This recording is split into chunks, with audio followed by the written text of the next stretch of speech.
সকল আপোনালোকৰ এটা ডাঙৰ খবৰ আহিছে। ৰাজ্য চৰকাৰে গঠন কৰিছে উচ্চ ক্ষমতা সম্পন্ন সমিতি, য'ত আপোনালোকৰ বাবে শিক্ষকৰ বদলি প্ৰক্ৰিয়া যি আছিল তাৰ বিষয়ে আহ, কাম চলি আছে ইতিমধ্যে অসম চৰকাৰৰ ফালৰ পৰা।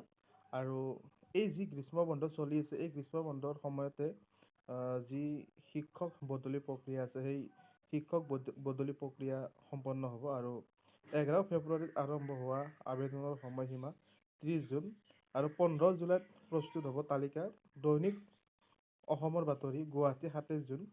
নীতি অনুসৰি গ্ৰীষ্ম বন্ধৰ ভিতৰত ৰাজ্যত সম্পন্ন হ'ব প্ৰাথমিক আৰু মাধ্যমিক পৰ্যায়ৰ শিক্ষক-শিক্ষয়িত্ৰীৰ বদলিকৰণ প্ৰক্ৰিয়া। ইয়াৰ বাবে 1 জুলাইৰ পৰা আৰম্ভ হ'ব বিদ্যালয় শিক্ষা বিভাগৰ এটা HRMS পৰ্টেলত বদলিকৰণৰ বাবে শিক্ষক-শিক্ষয়িত্ৰীসকলে দাখিল কৰা আবেদনসমূহ পৰীক্ষণ প্ৰক্ৰিয়া। এই প্ৰক্ৰিয়া সম্পন্ন কৰাৰ বাবে ৰাজ্য চৰকাৰৰ বিদ্যালয় শিক্ষা বিভাগে ইতিমধ্যে সমগ্ৰ শিক্ষা অভিযানৰ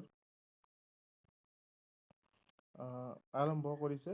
আৰু লগতে